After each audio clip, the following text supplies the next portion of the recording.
There's a moment when you're faced with a challenge, and just solving the problem isn't good enough, even if that means breaking the rules and shredding apart conventional ways of thinking, all in the name of creating something truly remarkable. With this much control at its command, we didn't stop with just one. We created two incredible trolling motors. Introducing the new Power Pole Move brushless trolling motor. Omnia Premium Pro gives you the confidence to eliminate dead water on thousands of lakes across the U.S. Exclusively on the Omnia app, use 10 unique data layers containing critical real-time mapping information to see water temperature, water clarity, contours, lake bed hardness, and important weather data all in one place. Matched with Omnia's loyalty credit program on all your tackle and gear needs, this is the only app you need in your arsenal for success on the water.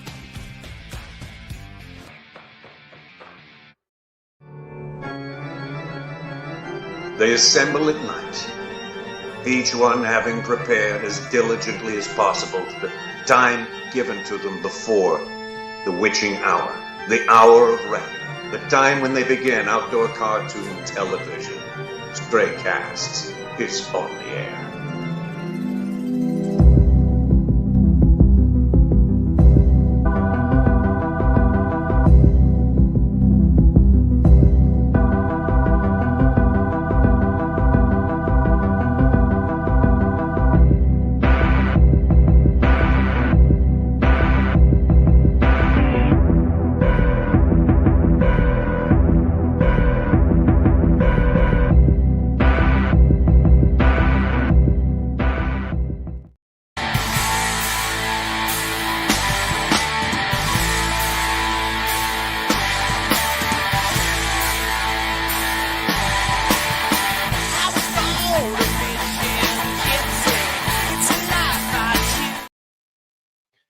Good evening, glory, hallelujah to you.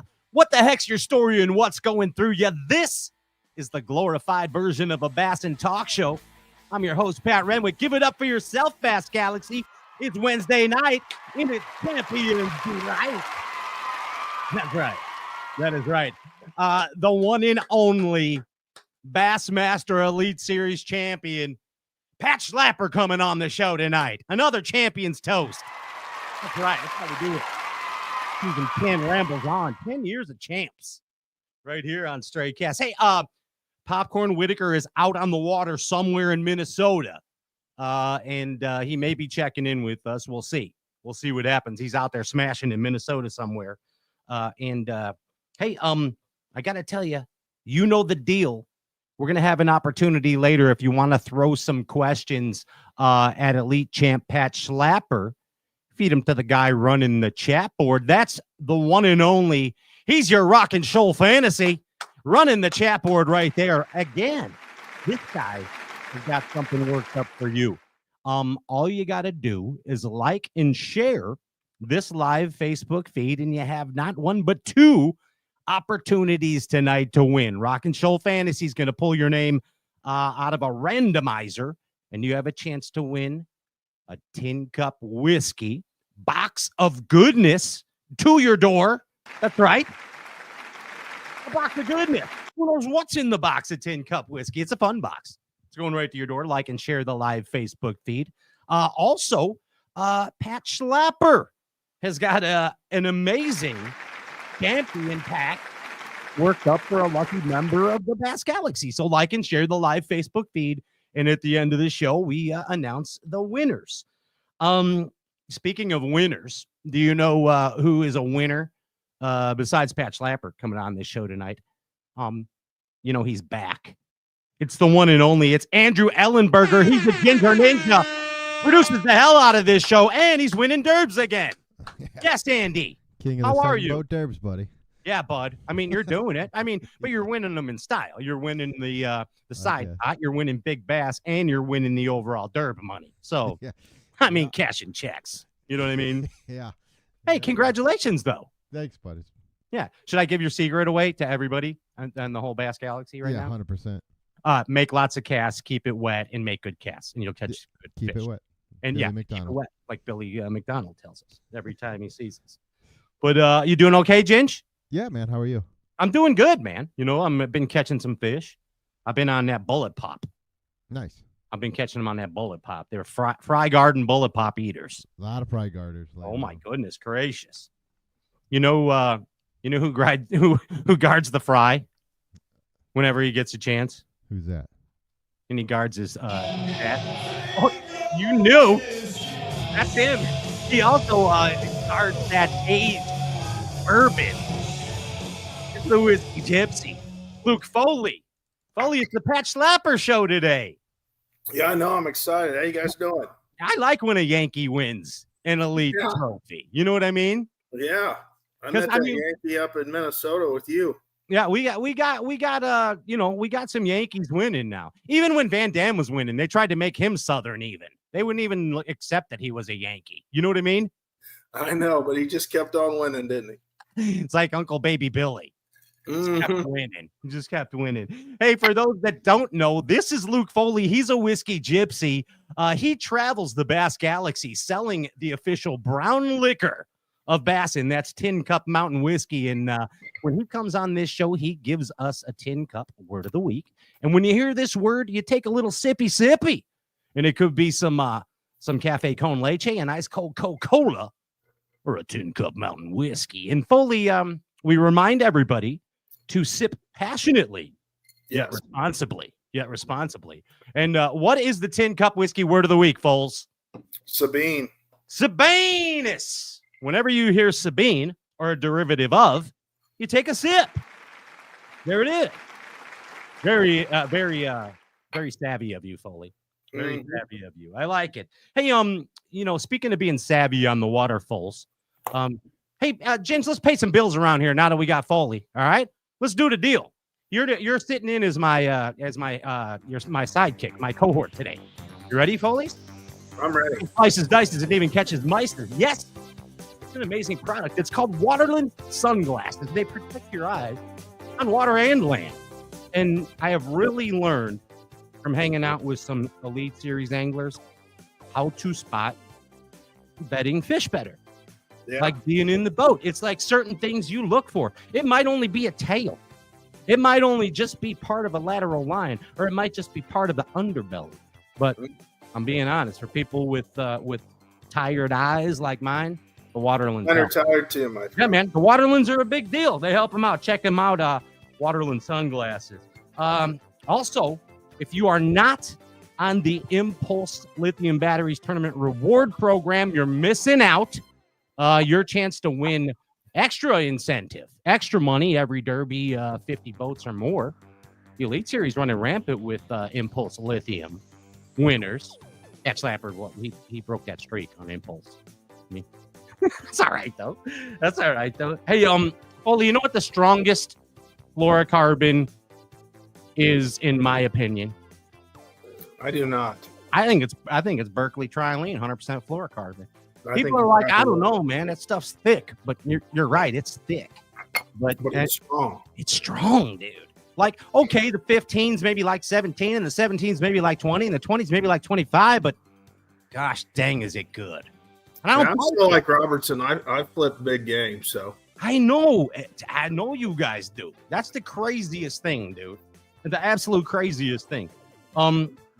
Speaking of flipping and skipping, have you seen the Abu Instagram with the skip challenge? I have. It's pretty badass. The neatest one I saw today where Jordan Lee did it not looking. He's a king. Yeah. Jordan is unreal. Yeah, he did it blindfolded and backwards and skip. That was cool. And go check out Abu Garcia's Insta, and if you haven't seen that. Also, Emil Wagner, amazing skipping. And then I was really Hunter did a great job too. Shryock. I was confused about Bobby Lanes. Like I didn't. He was the first one, so I was like, I didn't even see a skip. He's like, yeah, and this is a skip challenge. Thanks, Bobby. Appreciate it. He got it under the dock though. Was that a dock? I don't know. I think so. It's bad camera work. That's all it was. We love you, Bobby. We love you, BD Bobby Lane. Hey, also, we got to tell you, take advantage of the Premium Pro app at Omnia Fishing. Ton of incentive there, saving bucks as well as knowledge about every lake in the continental United States of America and some. the whole Bass Galaxy, in fact.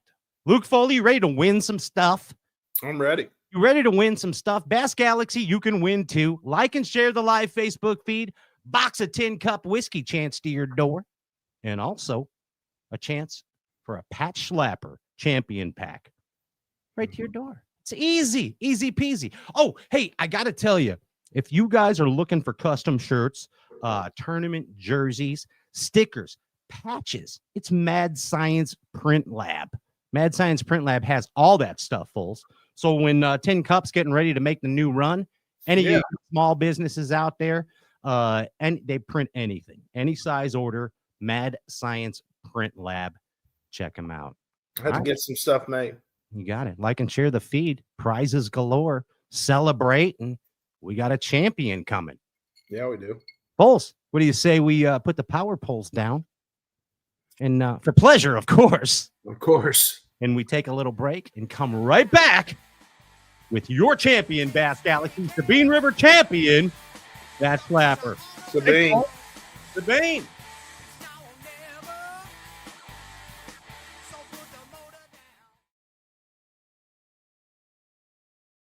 This is the mountain, and this is mountain whiskey.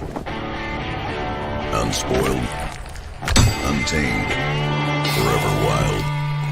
There's no safety net, no way down. Up here, it's just man, and the mountain, and his tin cup. Tin Cup Whiskey. Mountain whiskey.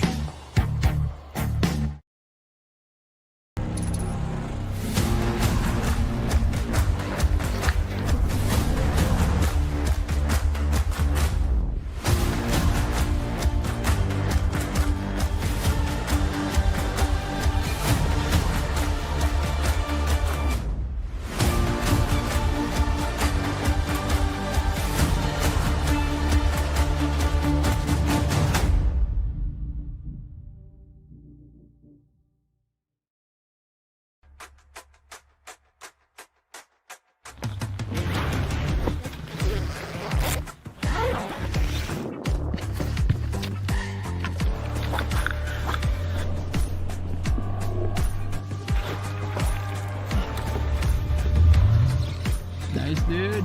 Yeah, buddy.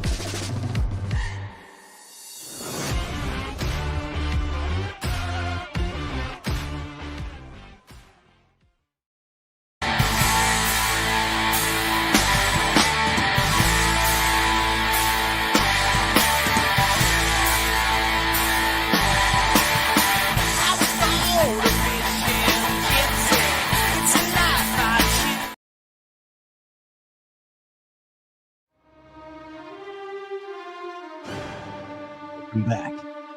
This is the glorified version of the Bass and Talk Show. Champions Delight. The Wednesday night. Rise.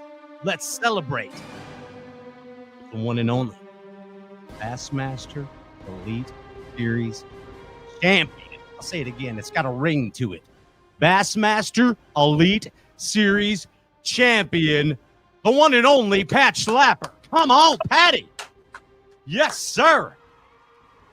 How's it going? Schlapper, how are you, bud? Good. Good. Welcome. Welcome aboard the crazy train. Happy to be here. Dude, look at you. You're sitting there. You're in your little trophy room, the man cave, in the most important, one of the most important trophies in the Bass Galaxy sits behind you over your left shoulder, and that is Old Blue. The beloved. Yep. Got Old Blue, and then right next to it, I got the Nation Championship trophy that I won in 2020. And then next to that, I've got the regional trophy that I won to qualify for the Nation Championship. Yeah, and then I got a few hundred more hanging on the wall, too. I love it. And then your Sabine River Century belt is in the mail. You're getting that in the. Yeah. But for real, Pat, you are living the dream, literally, and we'll get to that a little more in depth. But when you won the event Stray Cast put something on the Instagram stories congratulating you, saying part of your dream has come true. And parts keep unfolding and coming true as you saw that staggered trophy effect as it progresses to, maybe let's call it, the ultimate goal of any Bass Nation warrior, the Bassmaster Classic. I mean, I know that's the goal, a dream of yours, Pat Schlapper. Yeah, that's everybody's dream, you know, and I've had 4 chances at it so far and have honestly not performed very well, but that's one of those tournaments where it don't matter if you get 3rd or 50th or 18th. If you don't win, it doesn't matter. So I just hope to keep getting to classics and giving myself a chance and hopefully add that one to the collection. We learn constantly on this show. We've made a living interviewing winners. That's what we do on Stray Casts, and we've learned as a common denominator, it does not seem that there are coincidences in life and that things happen all for a reason in due time. Does that make sense to you, Pat Schlapper? Yeah, for sure. I mean, I think, you know, you got to get there, you know, you got to work yourself to the top level, and then you got to perform. I mean, and then if you perform, you hopefully get an opportunity to win. And if you get an opportunity to win, you know, hopefully it all comes together. I've been close other times, but it wasn't meant to be. And this time it was. You have a very familiar background. You share this background with many of us. You were, you know, as in regards to your bassing and your fishing, and you had dad and grandpa kind of get you started. You know, it's always seems that way. It's either dad or grandpa kind of gets anglers going. And you know, historically, you had that happen to you. And the bug was planted early in you, especially being in that Wisconsin area, wasn't it, Pat? Yeah, it was. I mean, I was super fortunate that I grew up in the country. I grew up on a smaller river that was full of pike and walleye and a lot of muskie. And then I had one set of grandparents that lived on a really, really, really good smallmouth, largemouth lake. You know, early I didn't really fish bass a lot. It was mostly pike, walleye, a lot of trout fishing, panfish. Every once in a while when we go out slip bobbering for walleyes, we would get out there early and go catch some smallmouth. So I really didn't start bass fishing heavy until like 7th grade, which is still early, but you know, I just grew up in an area that just had so many good other species to fish. I mean, great bass fishing too, but my dad and my grandpa, I mean, they mainly fished pike, walleye, muskie, panfish, and trout. We had some good trout fish that tasted better with tater tots than bass, in other words.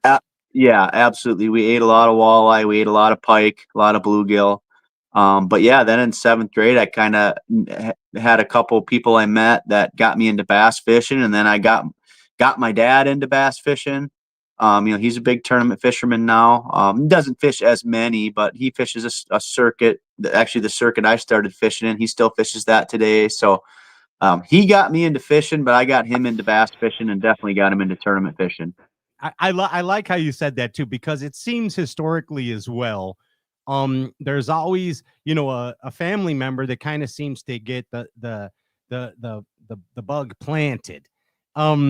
But then there's always someone in someone's personal bass fishing history that they look up to, like someone in the area that fishes and shows them a few things. And I believe you had a friend, Kevin, that took you kind of under his wing. Now, I don't know if I'm saying his name right. Is it Bartz?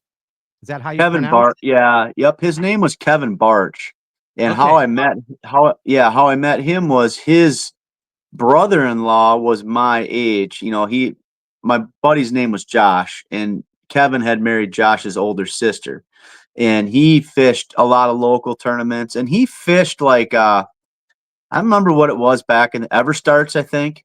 Sure. Hell yeah. And he did well in some of them, but he kind of like got me into tournament fishing and Nice. fished a few tournaments with him, and like, just learned a lot about the process of tournament fishing. Stuff you don't know if you don't do it, like Right. culling fish, putting call tags Decisions. on. Yeah, making like, making sure they stay alive, making sure your live wells work, making sure your batteries don't die, and getting back on time, and like getting your tackle ready. Just stuff you don't necessarily worry about as much if you're just going out for the afternoon to go throw a spinnerbait and catch what you catch. Kevin showed you that. Yeah, he showed me a ton of stuff, and like just basic tournament stuff and strategy and a lot of techniques. He was like a major tackle junkie. So he would get access to stuff, I didn't know what the hell it was, and he would show me knots and like just explain rods and why you want this for this, and like just stuff that you can read about all you want. And back then there wasn't an internet, there was no internet. So like, like if you didn't have someone like that to show you, you didn't really know other than maybe reading Bassmaster or some of the other magazines, but it's still not the same as having a firsthand experience of someone showing you the stuff and out on the water in the boat with them, So I'm super thankful for him. He's passed away several years ago now. He had a lot of health issues. Yeah, but he's definitely gets a lot of credit for where I am. And yeah, I wish he was here to see that trophy, because he would be freaking out about it. That's awesome, man. I mean, and I think it's really cool how you said that you needed someone to show you, because I would read things in Bassmaster magazine like how Denny Brower trims a jig, but until like someone cool showed me how to do it, like we, like you said, we didn't have YouTube, we didn't have here's my secret do it molds jig on the Instagram, we didn't have all that. So we had to have somebody cool show us, and it's great that you had a guy like Kevin to do that, dude. Yeah, and he's actually the one who got me into making my own jigs too. Really? He's the one who first. Yep, he's the one that first showed me, explained to me how to do it and making skirts, and like that's why I started doing that, was because of him too. So, cool. Yeah, it is really neat. That's a full circle victory right there. You know that. For sure. That's pretty awesome, dude. Pretty awesome. You started fishing tournaments locally, doing well. You took what Kevin taught you, and you coerced your father into fishing tournaments with you, bass fishing. Taught him some things, and then you kind of decided that this was something that you really wanted to do. Now let me back up a moment. You are sponsored by Shields. And they are a very, very important part of your life. I mean, they are not just a sponsor to you. They are a part of your life. And I think maybe I should back up and help me understand this as well. What period of time did you start working for them exactly, Pat? I started there part-time while I was going to college in 2004. I just, okay. Yep, 2004.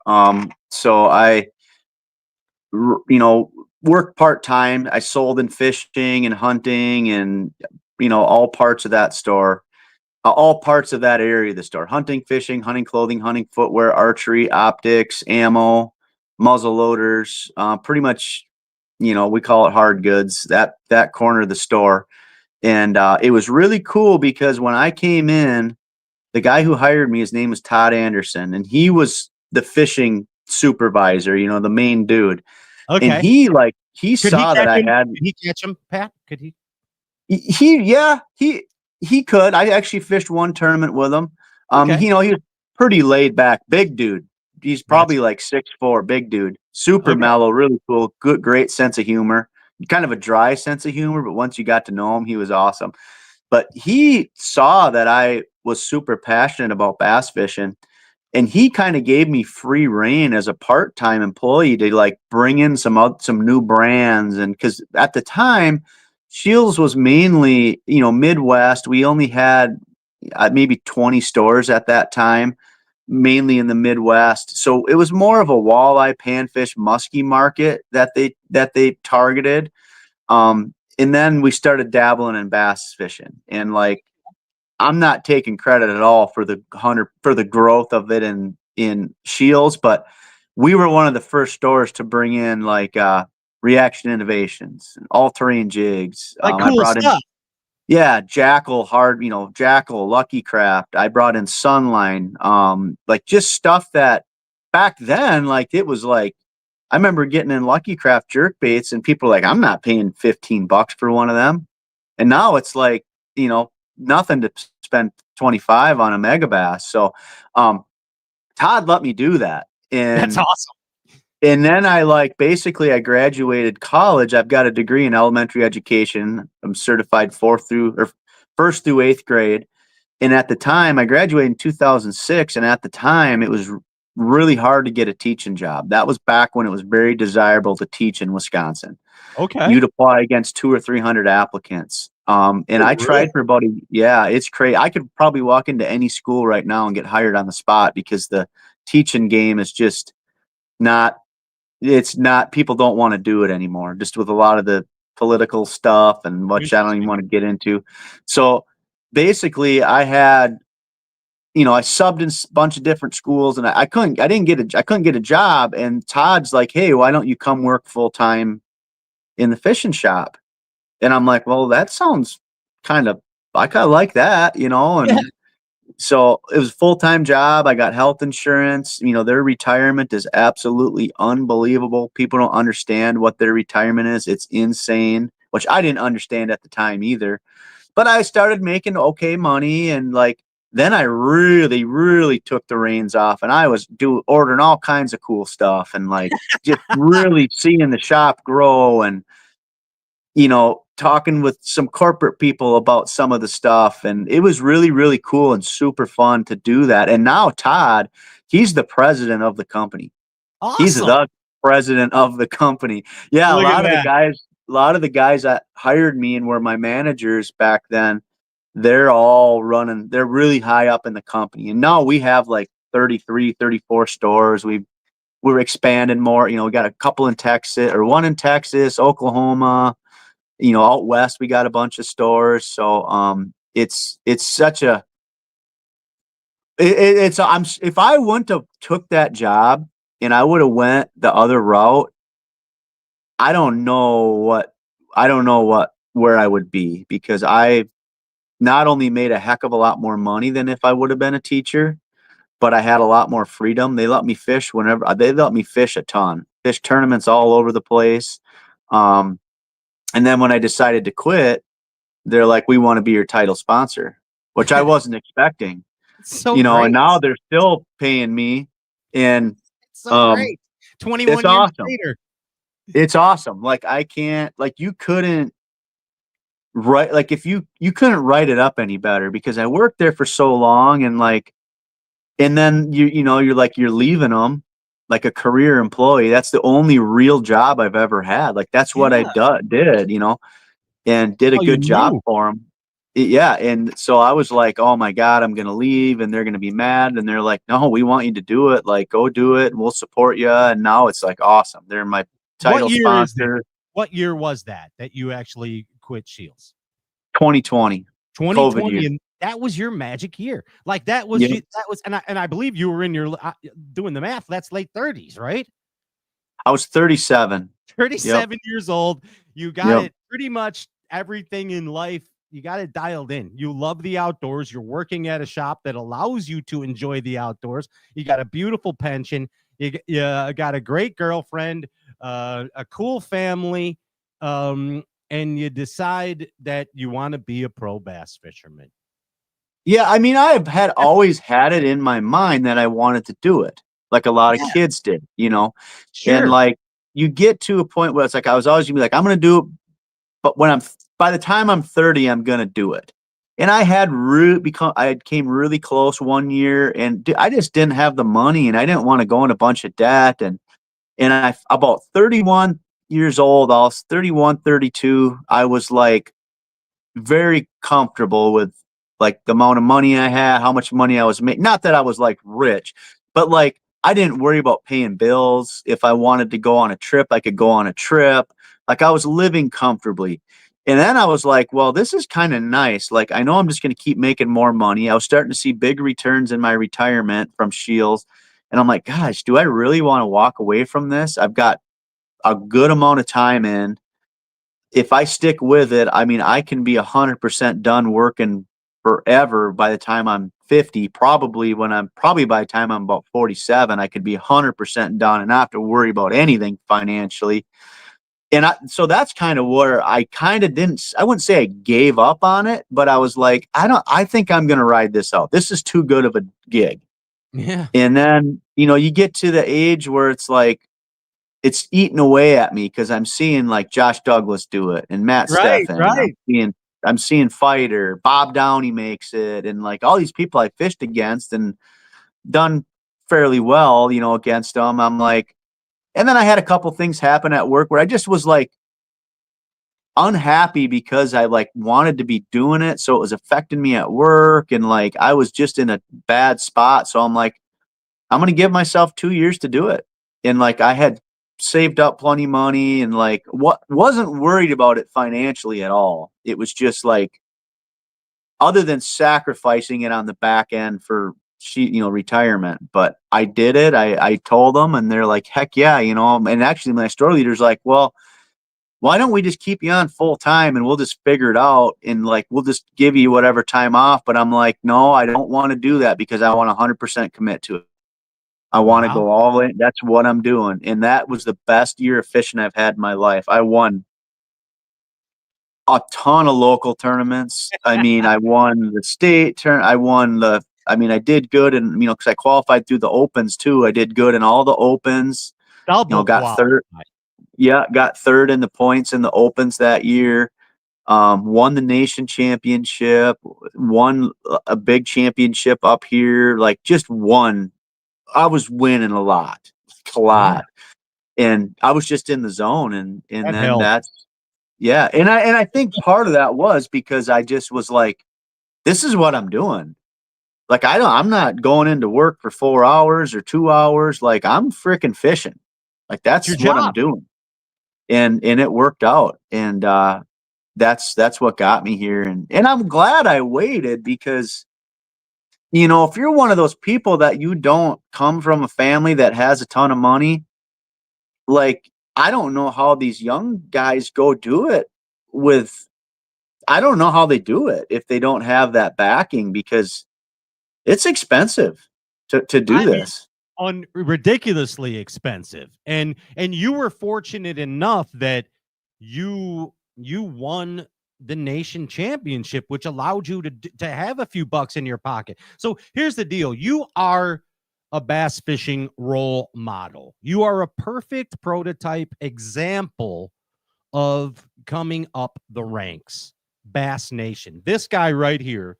I don't know if you can see that, Pat. Do you see who that is right there? I'm assuming it's Kirchhoff. That is Brian Kirchhoff. Yes, sir. He sits right here on my desk. He's an inspiration to all bass fishermen in the Bass Galaxy, and especially you nation Durbers. I mean, you go through it a little. Of course, Kirschel, Iconelli, Palaniuk, Maddie Wong. Keep going. I know I'm leaving people out. Yeah, you got Mueller, you got Summerall. Caleb. Yep. There's, Blake Caps this year. Yeah.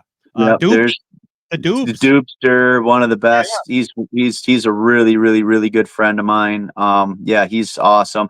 And I think that like my story in general, I think, right now the trend is just super young, 18 to 22, 23-year-olds are what's kind of taken over the sport. So I think that my story can maybe influence some of those kids that are like, crap, I can't do it when I'm 20. Like, I'm never going to be able to do it. But it's like, okay, you can, but you might just do it a little later. Keep, get a good job, be diligent at saving money, investing money, be smart about that. Don't piss it all away, and have a plan. Have a 5-year plan, have a 10-year plan, and keep fishing hard, fish local stuff, learn everything you can.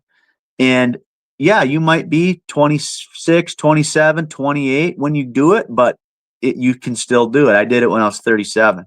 That's awesome. You know what I mean? Like, you can't, Yes. I think now people are just like, well, if I can't do it right away, right out of college, then I can't do it. But because that's just how it is now. It's not like back in the day where like most of the people who were coming in, new rookies, were still young, or still older. They were like 30, not 18, 19. So I think it just gives maybe some inspiration to those younger people that don't have the opportunity to do it at that super, super young age, that they can work hard, get a job, work hard, save money. Don't do dumb stuff. Don't go out drinking every night. Don't go spend money on ridiculous things. Save it. A spotted cow. That stuff. Yeah. You got to have some of that, but like, you can't, I mean, I have this talk with young kids, a couple in particular, just try to explain to them, like, you think you understand everything and you got like, but you just, I'm giving you advice from someone who's done it and has wanted to do it when they were young and kind of gave up on it. And then I did it when I was older. So these are lessons that I've learned, from wanting to do it from a young age to doing it at an older age.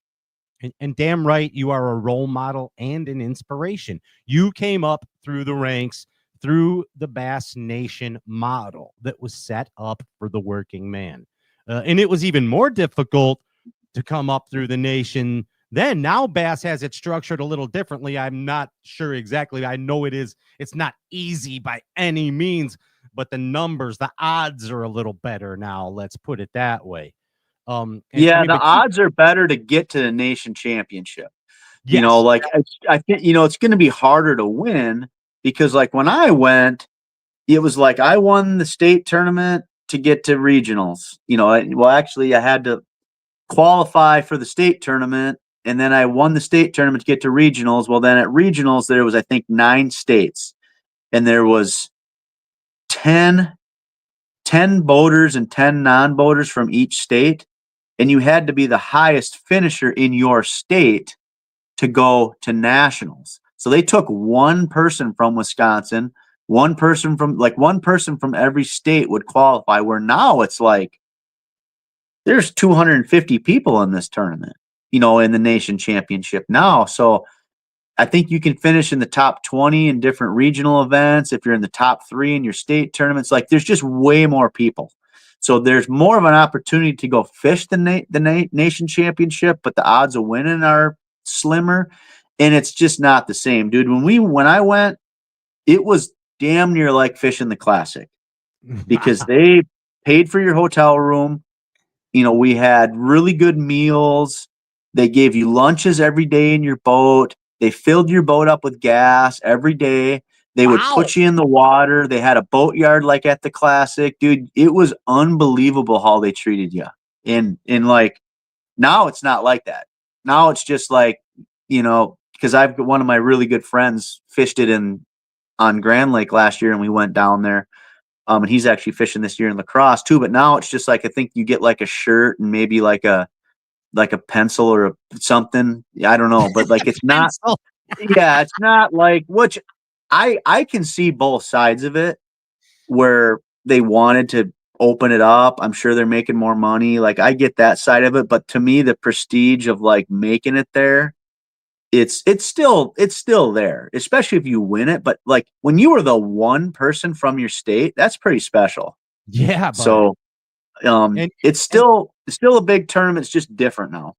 Now, when you won, I don't know if it's still the same or not, Pat, but I think at the time when you won, you got like $20K plus $16K for expenses or something, and you got a boat and a vehicle. It's like it was all set up for you. Is it still like that with the nation? Do you know?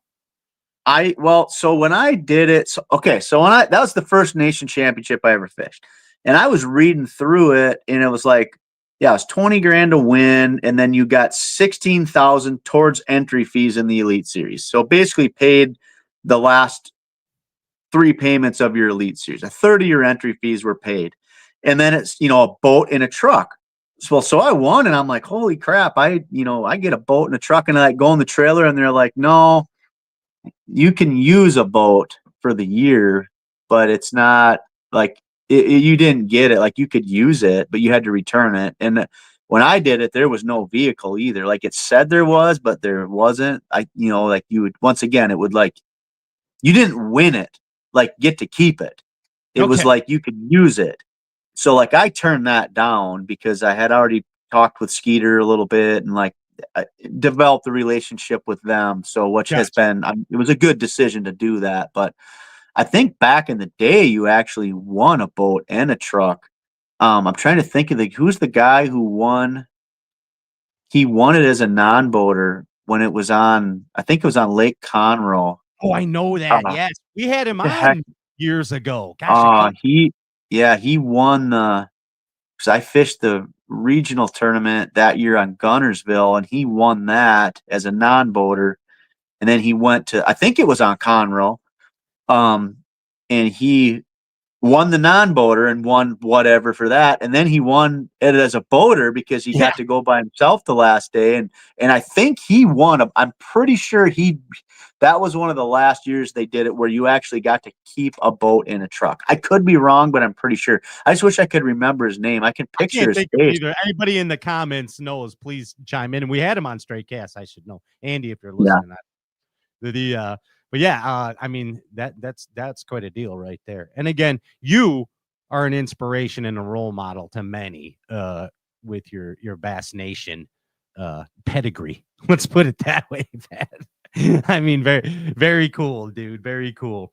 And then just the fact that at 37 years old, you decided to pretty much give it up and chase the dream, go for it, because the voices in your head were saying, do it. And you had to. I did. And I didn't want to look back and be like, oh, dang it. I wish you, because I know a lot. Everybody knows a lot of people that are like, well, I could have been a pro and I didn't go do it. I think I could have, they think they could do it. And some of them could.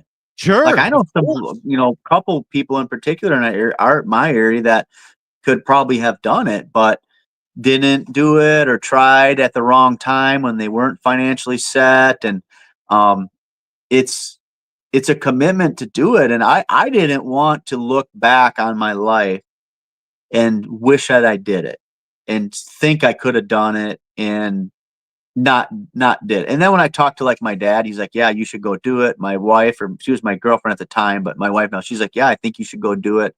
So the people that were important to me told me to go do it too, which helped to push me along. Yeah. That's outstanding, man. And it paid off. Love it when a plan comes together, right, Pat? Yeah, it did. I mean, I was going to give myself 2 years to try to do it, and then see where I was at. And I just did it the first year. And ever since then, yeah, it's been grinding away on the Elite Series and trying to make classics and hopefully come out with some money at the end of the year and then start over and do it again until I don't want to do it anymore. That's my plan. It's called chasing Chublins. Yep. Chasing Chublins. Hey, if you're just tuning in, I want to remind everybody, get some questions in for Pat. Rock and Shoal Fantasy. He's going to feed them to me via the live chat on Facebook. So get some questions in for Patty, and we'll ask him here before the end of the show. And also, if you have not already, like and share this live Facebook feed, your chance for a 10-cup whiskey box of goodness to the door. Pat, you're eligible for that. You already liked and shared, so your name is in the name is in the drawing. You might be having a good victory toast. But, that would be awesome. I'll take it right up to the hunting cabin, and the boys will be happy. You hear that, Luke Foley, Whiskey Gypsy, if you're listening. And also, you're giving something away. What are you going to give away? Well, I'm going to give away, I don't know for sure everything, but we're going to do, I wasn't going to do it, because I only have a few left. But we're going to give away one of the custom jigs that I made myself that I won the tournament on, the Do It Molds Weedless Compact Finesse, hand-tied the results finesse are in. cut. Pat Renwick is the winner. Pat Renwick won that jig. Yeah. How did that happen? Yeah, we're only going to do one of them because I only have 4 left. It's pretty special. So we're going to, Yep.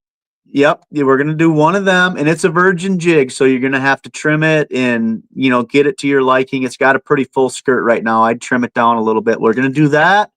We're going to do a bag of the Big Bite chunks that I used. Now, this is not sapphire blue because I'm running low on them too. This is black blue, which will work. Yep. Work just as good. It's just, I don't have a lot of the sapphire blues left. Same story on the Big Bite Tour Toad. I only got a couple bags of black left, so I'm going to give someone a pack of the whites. That's good. You need black and white. You need black and white. So we're gonna do a white, and then I'm also gonna do a 600-yard spool of Sunline FX2 frog and flipping braid. So that's gonna be a good one. And I'd love to give away one of the Brazalo buzz baits, but I don't have enough, and you can't even buy one from them right now because they're run out of stock. We tried. So I wish I could do that, but they did send me some, but I only got a few of them. And the one that I actually won on is getting retired. It sits on the trophy back there. It has to, like a clun thing. That's a clun thing. 100%. So that's amazing, Pat. Like and share the live Facebook feed, and Pat Schlapper's got a whole champions pack for you. And we might do some more stuff too. If I'm not sure. We're gonna do that for sure, and maybe some other stuff that I scrounge up. I don't know. We'll see. We'll see. I like it. Like and share the live Facebook feed. You could win, and also get your questions in for Pat. Pat, amazing template for a professional bass fisherman. Your career. Thus far and leading up to again that trophy that sits over your left shoulder. Let's talk a little bit about this Sabine River victory. One of the toughest fisheries that Bassmaster has encountered in ages, maybe the toughest ever. And a lot of people were bitching, Pat. A lot of people bitching about the fishery. Except the people in the top 10. It seemed like they're pretty happy. You know what I mean? And dude, you pulled it out. I mean, you won this deal barn burning. I mean, we didn't know what was going on. That was quite an exciting event. Like, are we going to have a fish off? What is going to go on? What's happening here? You know what I mean?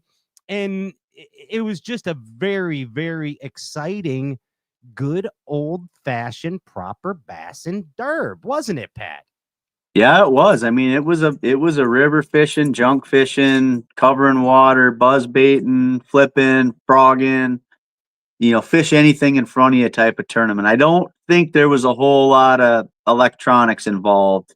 I mean, maybe there was some, but it was pretty much just going down the bank. I mean, I know all I used really was my GPS and for waypoint management and getting around, and my 360 a little bit, but it was mostly just going down the bank fishing, and it was super, super fun.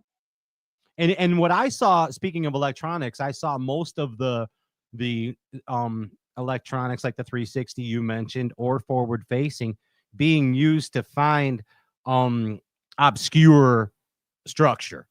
That seemed to be the key for it instead of actually pinging actual fish. It seemed to be more structure. Yeah, so seeing a stump or a little drop off or a little clump of something. That's mainly what is used for. Structure scoping is what I call it, but maybe everybody calls it that. I don't know. And that's something that people don't talk about because they think all you do is you just see a fish, cast at it, and catch them. So I mean, I think old Randy would even have a tough time finding something negative about that tournament. So old Rando would. I mean, and here's the deal, man. You are well versed, Pat Schlapper. You can do it all. I've been in the boat with you. I've seen you do country and western, hip and hop, rock and roll. Okay. Mm-hmm. And were we on Murray or Smith? I'm confused. Where did you? That was Murray. Yeah, Murray. Yeah, and I was which with you I didn't catch any on the herring spawn thing. I was more out fishing isolated stuff, scoping. But yeah, I can. I mean, I'm 37, so I didn't have. Or I'm 42 now. Sorry, gee, many crickets. I'm 42 now, but hey, you just time warped. Yeah, I wish I was 37. I mean, I grew up without it. I remember every little step in technology, GPS, down imaging, side imaging, 360. Like I was there for all that. And and my fishing has, I remember because I've always liked fishing offshore, finding stuff. And I remember idling around with a little black and white locator and dropping buoys on stuff when I saw it. And then I would drag a jig over it to see what it was. And hopefully you got it was. Yeah. Or what it was. And I found so many fish doing that and won a lot of tournaments doing that. And then side imaging came out and was like, oh my God. So like I've seen the evolution of it and I fished my way through the evolution of everything. So I really do feel like I'm pretty well-rounded. I still have some holes in my game a little, but like I'm just as comfortable fishing the way I did on the Sabine as I was on Murray, or I do, pinging a minnow in the timber. Like I'm very comfortable with all that stuff. Yeah, and I noticed that. And I noticed that you were not afraid to embrace the technology, as you said. I mean, like even Buck Perry's Ghost is embracing forward-facing sonar, it seems, at this point. You know what I mean? Going from the original structure fishing, like you said, finding hard spots with jigs or crankbaits, and it started with Buck Perry, and now into forward-facing. You embraced this technique. You embraced it. Yeah, I did, and I just it's here. It's super cool. It's fun to use. It gives you a lot of information. And I'm just the type of person where I respect everyone's opinion, but I think we should be able to fish the way we want to fish and not be, looked down upon for liking to fish a certain way, because it's just like, fly fishermen looking at a spin fisherman in the stream like, oh man, you're not as good as me. Like I don't agree with that. So that's just my opinion. And then I'm an older guy in bass years, so that's a little bit like I know when I told Ike and Ellie that the other night, and he was surprised that was my stance on it. So I like fishing that way, but I like fishing the way I did in the Sabine and fishing the way I did I love sight fishing. I've done really well in Elite Series tournament sight fishing. I mean, I caught a 10-pound 5-ouncer on Chickamauga, flipping a jig. I caught a 9-12 on Santee Cooper sight fishing. I caught 28, 29 pounds on Toledo Bend fishing a minnow. Like that's how you got to be now. Like you got to be able to do it all. Top 10 on Ben, right? Yeah, I was leading by 6 pounds going into the last day, and then Koya caught 30 pounds, and him and Walter. Sorry. Yep. No, that's fine. Hey, it all worked out because because Patrick and Koya were the two that beat me on Toledo Bend, but those were the two I beat on the Sabine, and they both had to stand on stage because they tied. So awesome. that was the culmination of from Toledo Bend to Sabine. So everything happens for a reason, Pat. See, there's no. Oh yeah. When they tied, I was like, oh my God, this is really creepy. So, but yeah, either way, like I don't know what's going to happen next year, and who knows? There's all kinds of rumors flying around. I tell everybody, I'm just tell me what I can have on my boat, where I need to be, and when I need to be there, and I'll show up and I'll fish. I feel like you treat bass fishing as a business. Is that true? Yeah, it is. For me, it has to be. And what I always tell people, it's been a business for me my entire Shields career. I always told people, it's like, I'm a worm salesman that's fortunate enough to get to fish on the Elite Series. Like my first identity was a tackle sale. That was me. And now I don't work there at all anymore. like I didn't even work there part-time last year. So now I can't really say that I guess I could say I'm a worm salesman because I still help promote worms.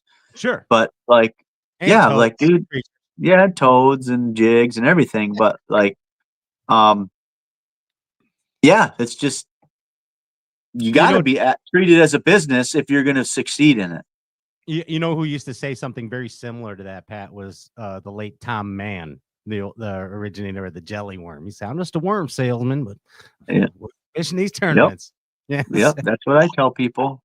That's what I tell people. Then like the Shields employees that we train, you know, like I keep talking about Shields, but like, you know, tell them like, you know, I'm the guy. I was sitting in, you know, when I'm training, we do training universities a couple different times a year where a lot of different employees come there. And like, I used to be the guy sitting in the room with Josh Douglas and Johnny Candle and Mark Courts and like all these people giving us talks. And now I'm the guy standing up there teaching the employees. And I tell them like, I was sitting there. I'm just a worm salesman that's fortunate enough to make it on the Elite Series. I'm just like you guys. So full circle. Awesome. Yep. Heck yeah, dude. And you're doing it. And again, I commend you for embracing the technology and learning it to your advantage. We'll go into this really briefly, and then we'll get into the tournament itself, your victory on Sabine. But man, it was really cool when you and I were out on Murray, and you were on a very obscure pattern. And it's something that can we talk about it? Okay. Yeah, we're not talking about what I was doing because too many turds have been talking about it, and now it's getting to be more of a thing. But yeah, don't say exactly. But then we're not even going to talk about this thing. Yeah, I don't. Yeah, I was fishing isolated targets. That's what I was doing. They sure were, and hats off to you for putting that shit together, Pat Schlapper, because it was really cool. Something that a weekend angler just really would not think of. And everybody just fill Pat's DMs or fill the chat board here, demanding to know what his secret was. And then he might have. Hey, what I want to know is, remember what happened? Remember what you did when I caught that big one? Tell me again. Remind me. You dumped all your goldfish crackers on the floor of the boat? Oh, yeah. You remember that? You were so excited that I caught a big one. You jumped up and you dumped them all on the floor. It was goldfish crackers everywhere. It's like bringing a toddler fishing with you, Pat. Yeah, it was goldfish dust everywhere. Yep. It's good luck, though. I mean, and boy, I learned a lot that day. I mean, I'll tell you, it's pretty cool. If you really want to know, just direct message me, and I'll tell you all Pat's secrets. So that's all. No, you won't. I promise I won't. No, it's really cool. It's really cool. We won't give it away. We will not give it away. Let's talk about this tournament, Pat Schlapper. And again, congratulations. Here's a common denominator that I have found again amongst champions. You decided to, instead of running around a giant body of water, you chose a small area. I mean, and you were it was very limited in this scenario. Taylor seemed to have the clearest water, the most stable water on this Sabine River. But what you did in Taylor's was dissect it, pick it apart, and stick to a small part of it, correct? Yeah, I mean, the first day it was I had one really small area, and then I fished the next days a pretty good section of it. I covered a lot of water in a pretty good section of it. But it still was a relatively small area compared to the whole system. And I've learned that like over the years I've fished, this is my third time. You do not want to get caught running around out there. It's just too big. It's too big to move. Waste your whole day, I could see probably if you did. I mean, I was running an hour to get to where I was, and then say I wanted to go. Like, there's basically like 3 or 4 areas where it always goes down there. It either happens by takeoff, it happens in the Natchez, it happens in the Taylor's area, or it happens, over in like the Trinity, which I never go over there. So traditionally, I usually fish in the Natchez. And this year I didn't go to the Natchez because I assumed that it would be really blown out like it was by takeoff because we had crazy high water. So I went straight to Taylor's because my rookie year I spent a day there, which it didn't really play that year. And then the last time we were there a couple years ago, Taylor's was like the area where it kind of went down. So I went straight to Taylor's and had a really good first day of practice. And then the second day, this is where I think was a critical decision for me, is I still had the Natchez River in my mind because I've had so many good days there. I'm like, I'm going to go there day 2 of practice. And I went there, and instead of messing around, I went right to the area I like to fish. And I fished in there for about an hour, and it wasn't right. I caught 1 redfish and 2 little bass. Oh, yeah. And part of me, I wanted to just explore and find something in the net, but I said I didn't. I pulled the pin, I put the boat on the trailer, and I drove to Taylor's the rest of the day. And that was a huge, huge decision because I didn't waste a day in the Natchez because it wasn't happening in there. I know a few people caught them out of there, but it was not happening. You weren't going to win the tournament in the Natchez this year. So that was a huge decision. I went back to Taylor's and I just kept dissecting and finding more areas and dialing it in more and more. And I spent the rest of my practice over there. And because I've learned, like, you don't want to be like, yeah, I'm going to the Natchez. No, I want to go to Taylor's. Well, I might stay by takeoff. Like that just, unless you're someone that has really intimate knowledge of the place and knows exactly where to pull up, you can look at your watch at when you think it's 10 o'clock and it's 2 o'clock and you don't have anything accomplished. So, yeah, it was a good decision to stay in that area. It really seemed to be, from observing the tournament firsthand, that it was a matter of timing. And you seem to have areas that were conducive to this timing for different approaches in fishing. You had a buzzbait spot, you had a flip spot, you had the pipes. I mean, timing is everything in bassing, as we know, and you seem to kind of dial that in. Henceforth, leading the tournament every day. That's huge in an elite event, dude. Yeah. You know. Yeah, I mean, I figured out the buzzbait thing right away. And after the first day, the first day of practice, I went in there into that area and I put the trolling motor down and I just started catching them. And I'm like, okay, this is good. And they were decent fish. Okay. And then I found that area where I caught them the last day. I went through there and it was just like, I was like, man, this is awesome. Like, this is awesome. I'm just catching them. Show us that bus. You got it? Yep. That's it. Sounds so good. Yeah, it's just that's a Brazalo custom. And this is actually an old it's discontinued, this particular model. They improved it, which they sent me some of the new ones. They look really good too. But this guy might be coming back on the market here pretty quick. So look forward to that. But yeah, that's what I was throwing. Big gold blade, black toad, 50-pound braid. I mean, fishing it fast. Like, I remember the last time we were there,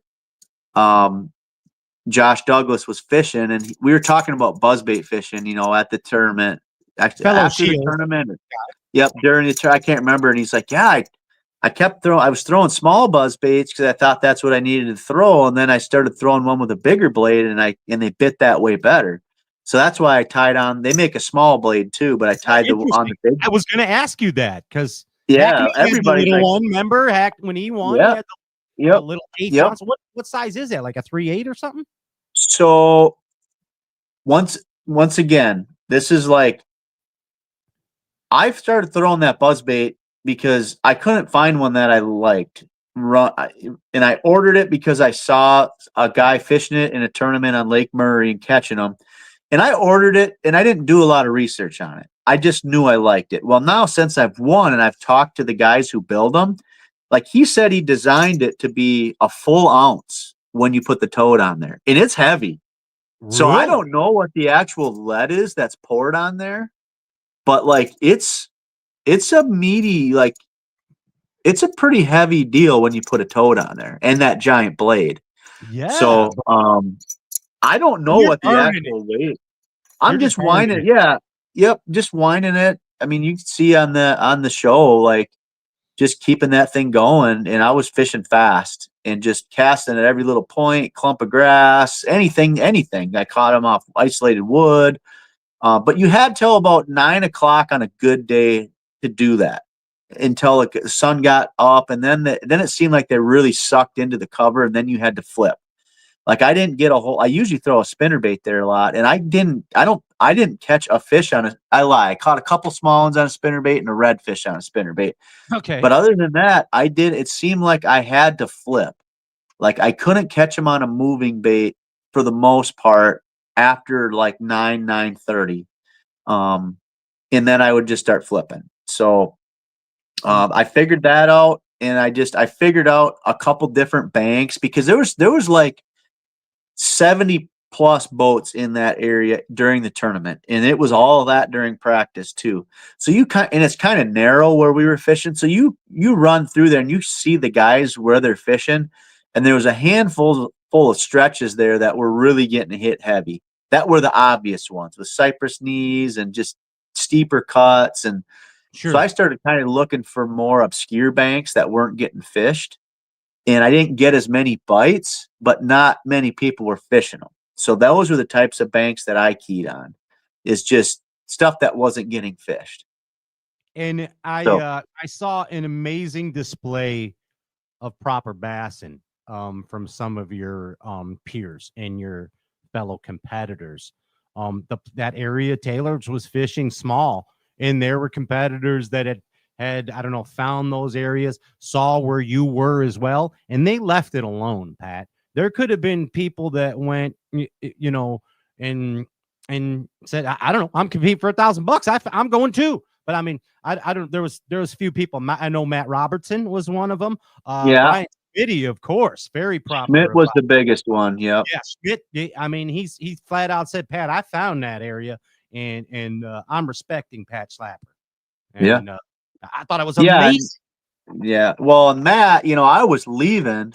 I was coming out of there because the only other person up there right away, JT Tompkins was kind of close, and then Kenta was real close. But I already talked to Kenta, and he's like, I'm not going up there. I'm fishing this other thing. And so when I got there, I asked Kenta, I'm like, is anybody up there? He goes, nope. So I went up there and I fished, and he came up and went past me and didn't stay very long.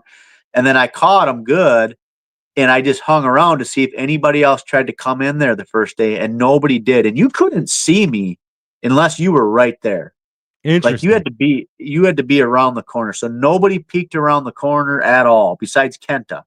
Okay. And I knew he wasn't going to go there. But then I was leaving, and Maddie was fishing. Robertson was fishing the bank, and I was running, but I stopped. I didn't want to blow his bank out, so I stopped and was idling by him. And he's like, "Where the hell did you come from?" And I'm like, "I was up around the corner." And I said, I'll tell you as long as you're not going. He's like, "No, I'm not going any further than this." So I told him where I was, and I wasn't worried about it, but I'm like, well, hopefully he doesn't go up there. But I didn't think, I trusted that he wouldn't. Of course he wouldn't. So he didn't. And then Logan Parks was going up there on day 2, I think. And I think Wags was too. I think Emil was Emil was close.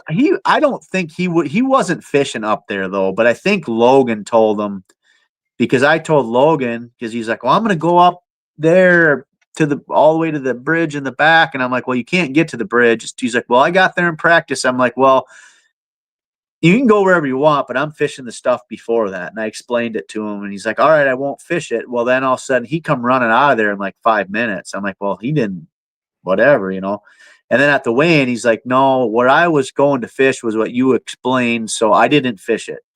It's just, awesome. I just want to let you know I didn't fish it. So I'm like, okay, cool. Which it was pretty burnt out at that time, but he could have caught some off. He had every right to go there. Right. Because he found it. He was going there. It's not like he was going there because I was fishing it. You know what I mean? Where like Schmidt, he found it. I seen him up there. And he was talking to Bob Downey in the weigh-in line. And he's like, yeah, I was going to go up there, but Pat was out ahead of me. And I figured he was going to go there.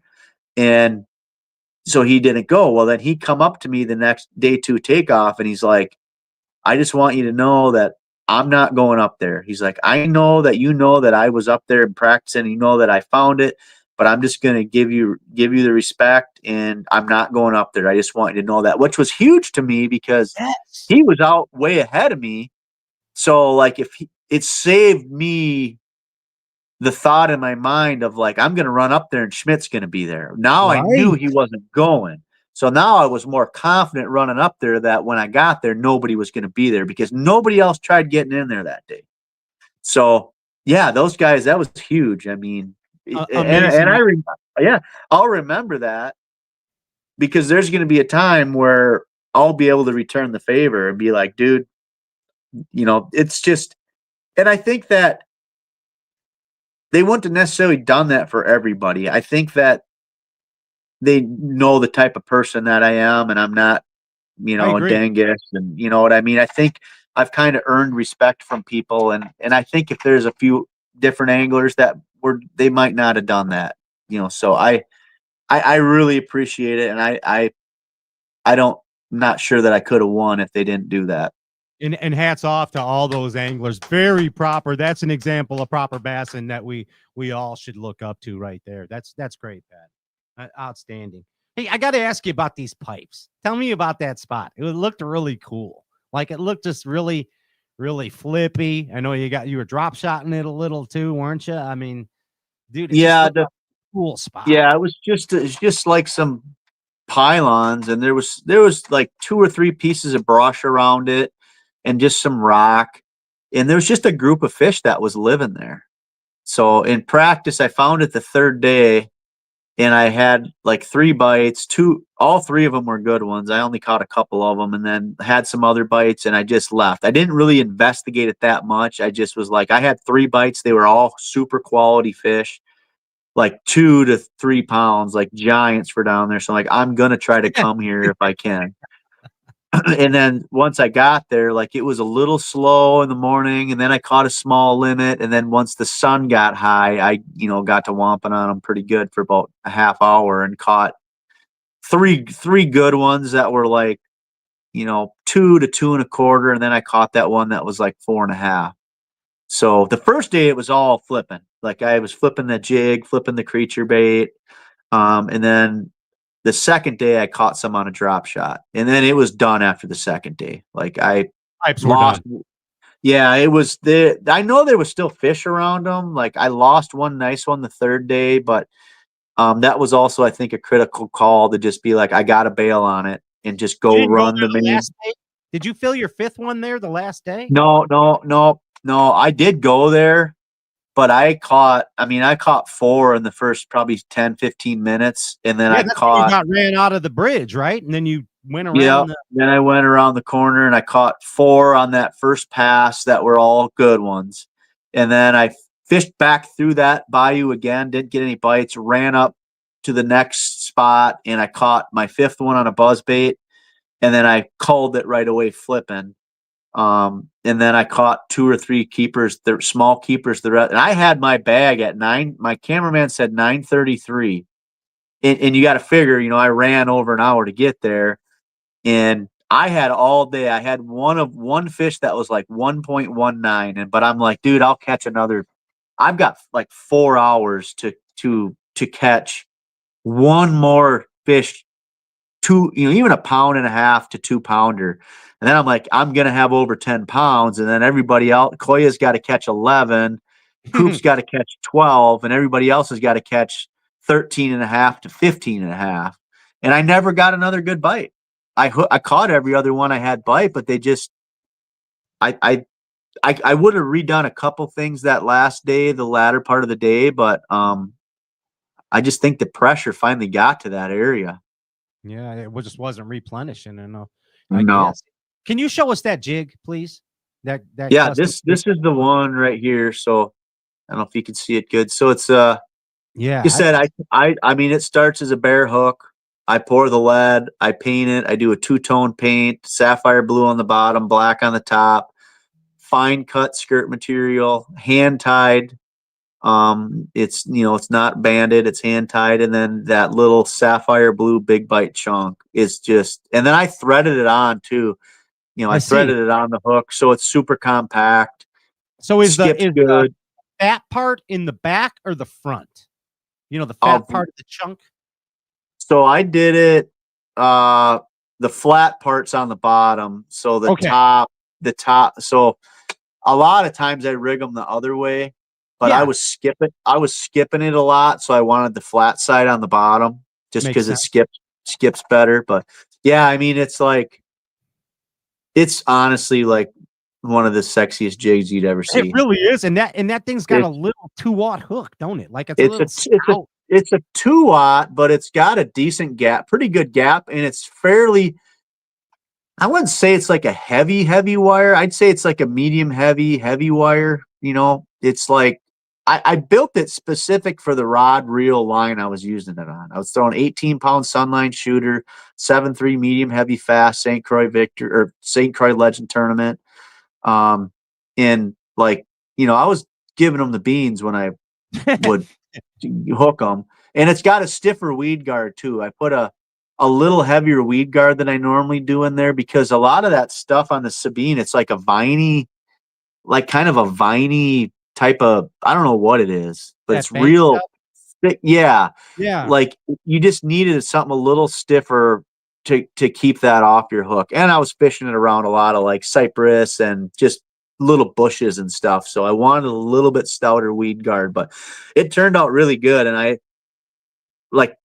I made a little video actually the first day of practice on the water, like, hey, I made this jig and I've caught a couple on it. And then like I go win, I didn't catch all of them on it, but I caught them on it for sure. And so it's a good your jig. Instagram video on it as well that you did when you kind of broke the whole deal down. If you haven't looked at Pat's Instagram, check that out. It's really cool.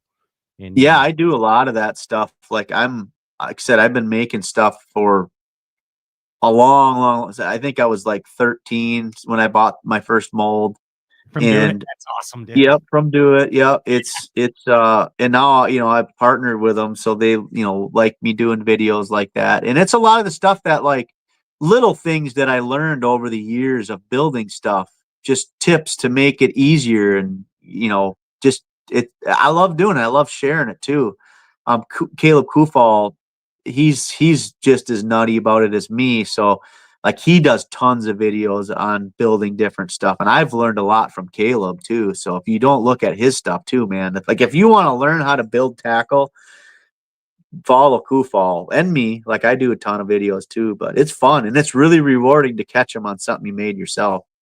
Some of the best anglers are tinkerers, for lack of a better term, all the way back to I mean, look what's going on in the days of even back to Jimmy Houston modifying spinner baits. The late great Aaron Martins always tinkering with stuff, and then it seems those little custom tricks. They had confidence too. They had a lot of confidence too. Yeah, it's amazing. Dude, the rest is history. You won with the lowest winning weight ever, right? 38-12.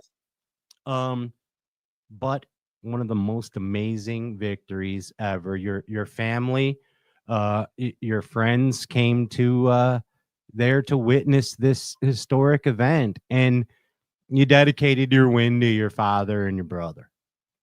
Yeah, it was super special. Yeah, I mean, I didn't know they were there, and that way, and they trailered you. They pulled you through, so they basically had my trailer hooked to a truck, and I'm sitting out in the parking lot. I'm the last one to weigh in, so I can hear the crowd and everything, and then like my friends Mike and Jessica, I saw them in the morning, but I didn't know anything else. And I didn't see my parents until I got on the stage and handed my bag to Lisa. And then I looked and I seen them. Like that was it. I didn't know they were there at all. That's great. And at that point, I knew I was going to win. So, after Koya weighed in, that was the first breath I took where I knew I had won. Where like, even if one of my fish fell out of the bag, I was still going to win. So, it was pretty your cool. eyes were like saucers. You were it was crazy, dude. Well, it was surreal, dude. I mean, it's like you think about that moment for so long, and when you taste it, I tasted it on Toledo Bend, and the year before that, I tasted it on Seminole. Like, and you get close and you get let down. And then when you finally get that moment of like, holy shit. I mean, I don't know if I can say that on here or not, but You just did, like, and it's fine. I was like, when I was carrying them fish up and I knew I was going to win, like, it's such a hard, and then I hand my bag, I look out and I see my parents. It's just like all this calm. Patrick and Koya are both standing there, like giant crowd. Like, it's all this, it's like my whole entire like fishing journey, like all this one rifling through my head, like you see in the movies, just boop, boop, boop, boop, and then it's just like boom, I win, and like you can't even describe it, and it's hard to even put into words the way I felt. It was awesome. Bud, we're so happy for you. I mean, it's an experience that obviously, to say many weekend anglers will never experience, let alone professional anglers. And you're in the Hall of Champions, dude. I mean, unreal. Ray Scott's trophy, dude. I mean, the old blue. There it is. Yeah. Hey, let's ask a couple questions from the audience. What do you say, Pat? And let's do it. Let's see what's on their mind. And still, you have a chance to win on the randomizer. Pat's giving away a champion pack, and we're giving away a tin cup box of goodness. What is? Oh, okay. This is Chowder. I can't say the last name. Hayek, Hajek. You know them? He responds to a lot of comments on a lot of my stuff. Yeah.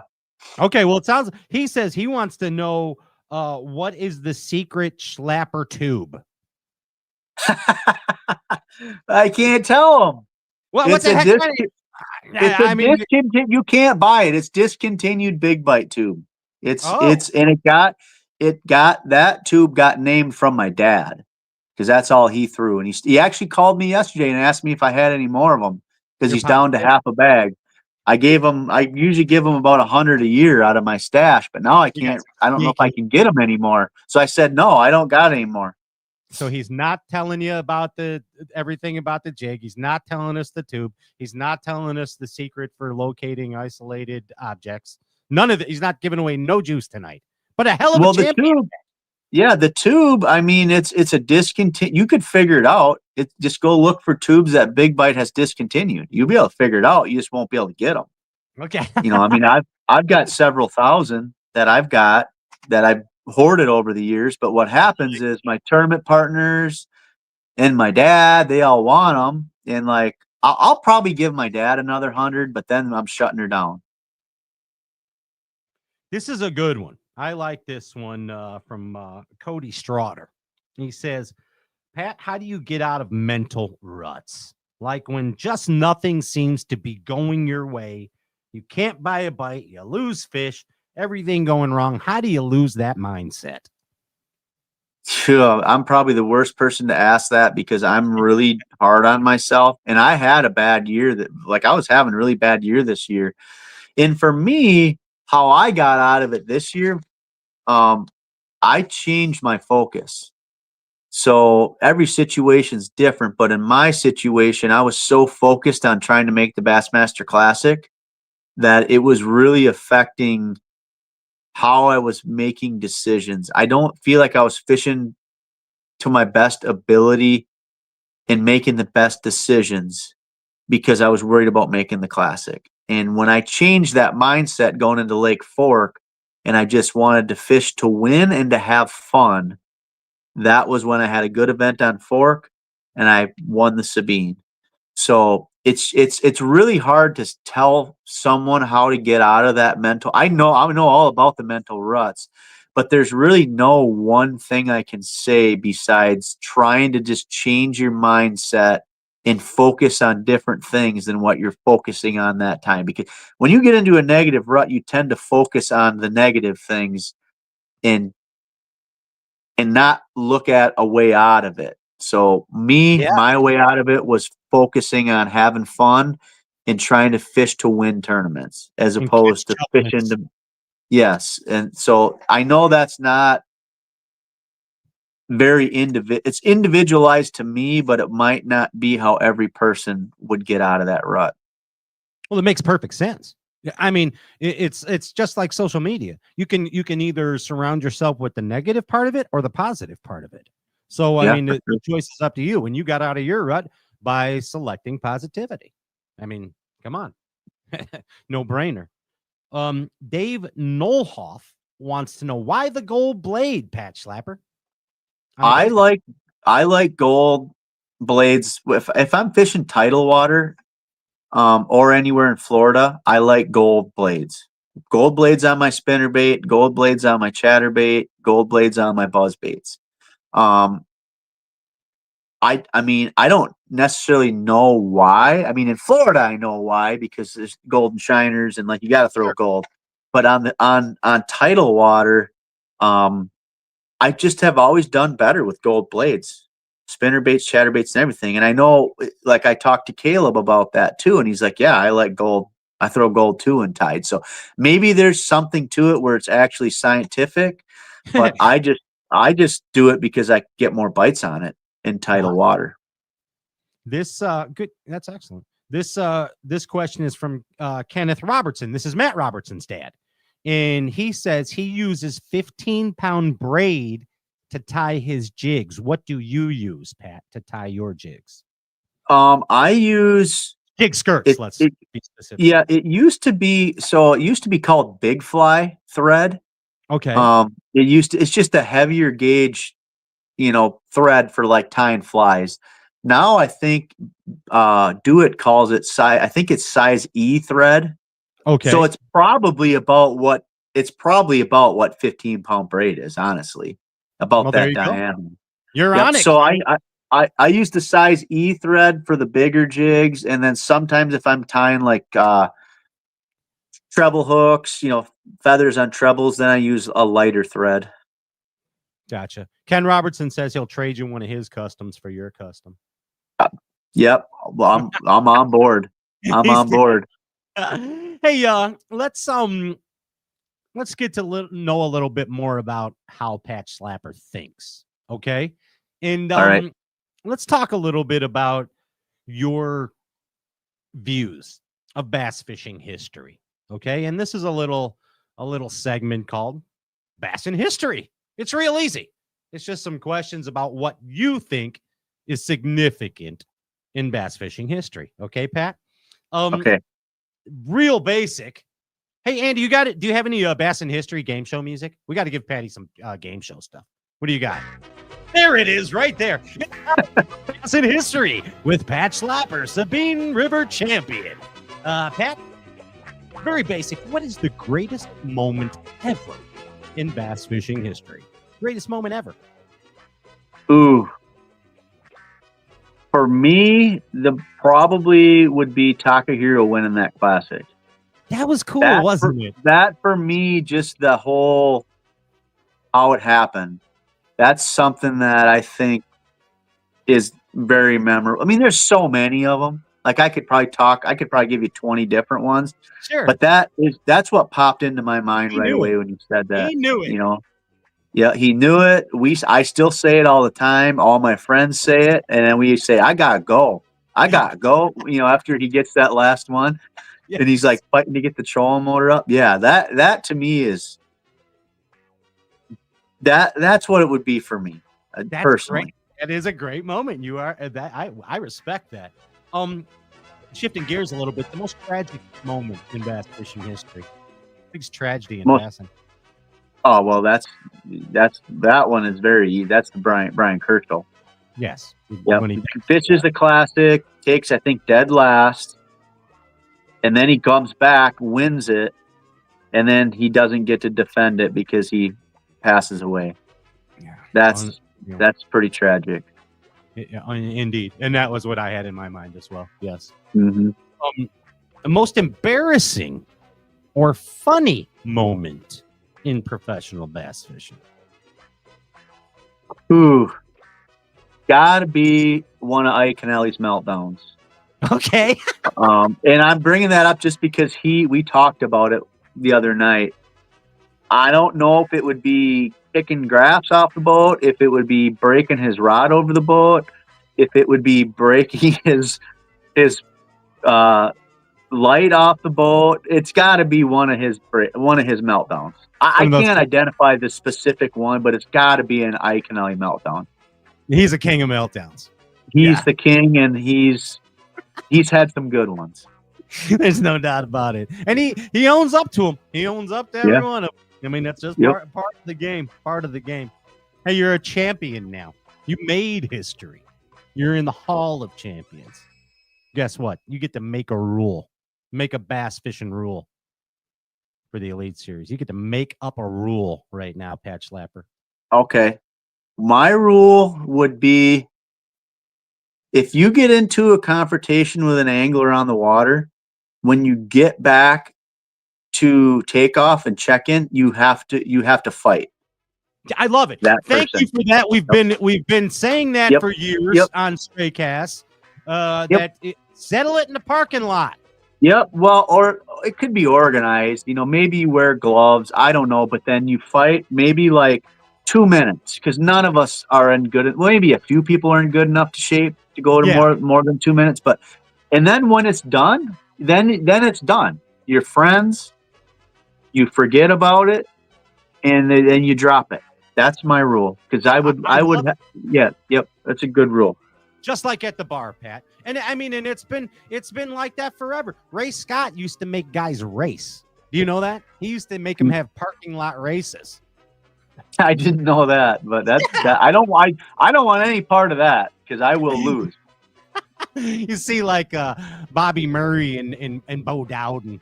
Bo Dowden's just all out of it. I guess besides the Takahiro catch, what is the greatest fish catch in bass fishing history? The greatest fish catch. Greatest fish catch. Oh my God, that's a hard one to pinpoint. One specific catch. I don't know. Dang. I know so much. I'm a historian too. I know you are. I'm trying to just pinpoint one particular catch. Probably the Hackney, when he caught the one and said, "Godzilla ain't got nothing on me." I agree. That's probably the one, because you could feel it in I got goosebumps saying that. Like, you could feel it in your body when he said that, in his emotion. And that's probably, for me, the one I would pick. I think that's a great choice. Also, the classic Larry Nixon at the beginning of Bassmaster, where he turns and looks at the camera, the music goes, dun, dun, dun, dun, dun, dun. And then there's Larry just like, oh my God. That's classic. And then how about Clun's catch in Florida where he's shaking, catches it on the Trickster? Which one? He caught all, I know the one you're talking about. When the camera guy's like, how big is that one? He's like, I don't even know how big it is. Yeah, that's a good one. Stop shaking. It's time to stop doing this. And he's just, that's a great one too. I mean, that is a good one. Yep. That's an amazing one. All right, now we're going to really dig into your psyche. Are you ready? Yep. You ready? There's the Bassmaster. Yep. Thank you, Andy. The best producer in bass fishing right there. You hear him busting out the Bassmaster theme. I love it. All right. Dad, I know you're a music guy. Like, somebody told me you can name any tune. Is that true? Or is there just a genre? No, I'm pretty well versed, but I'm not as good as I used to be, because I'm listening to Spotify more now. So it's kind of dialing in. I still am pretty solid. If you put me in the 80s, 90s, 2000s, 70s, I'm strong. Country, I'm not super strong. I mean, but I feel pretty good. Not as good as I did 10 years ago about it, but I'm pretty solid. So what do you feed on? Do you feed on the lyrics, or do you feed on the melody to help you name the tune? Everything. It's Okay, just so- knowing. I've got like, okay, so I got like a crazy memory. Now it's not as good as it used to be because I'm getting older. I totally understand this. Keep going. Yeah. Thank you. I can remember really obscure things and like Dumb shit. and like music, just me and both I only have one brother now, it's one passed, but we were all three like super, super strong in name that tune and just being well versed in the music scene. Like that's just how we were. I love it. So I love it. Just, yeah. I mean, hey, come on. I mean, that 70s show was filmed in Wisconsin. I mean, come Yep, on. it was. That's music right there. So, unfortunately, we can't do certain things with music on this show because of copyright stuff, and then they flag us and take the whole show. Yeah. I'm going to throw a couple lyrics at you. Okay? I'm All going to throw right. some lyrics at you for some classic rock. All right? And you tell me what this is because you're a boss now. So I gotta say this one. Meet the new boss, same as the old boss. Oh, that's the Who. Okay. Yeah. What's the song? Yeah. Won't get fooled again. There it is. You trusted your gut. There it is. Excellent. Hey. Okay. What can a poor boy do except sing for a rock and roll band?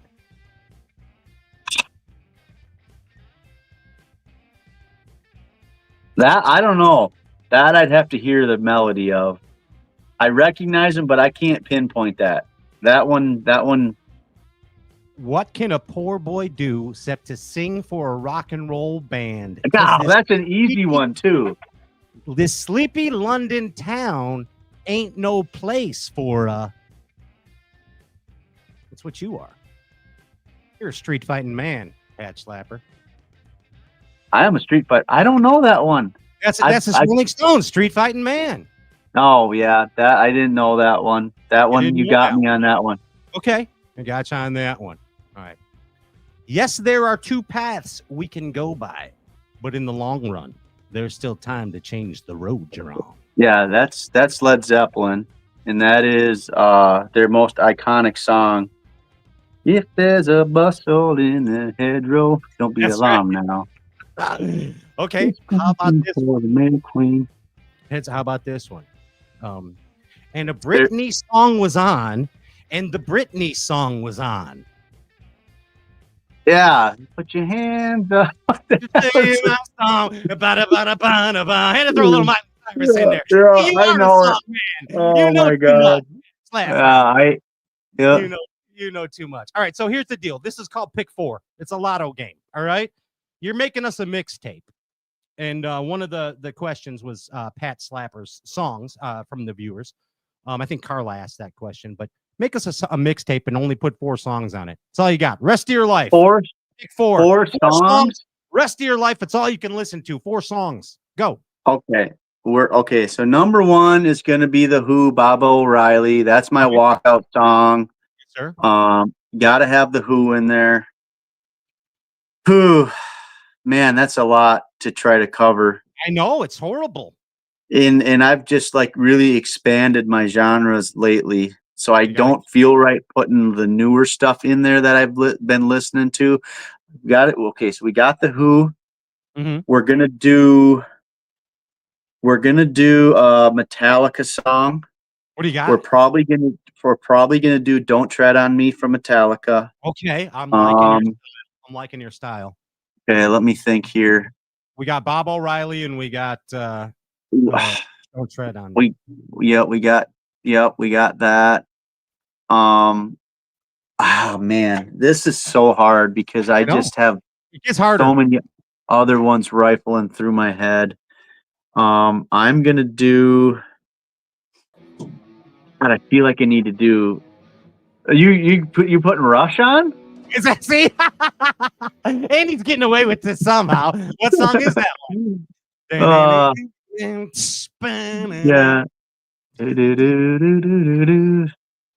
I can't think of. Oh, Limelight. That's Limelight.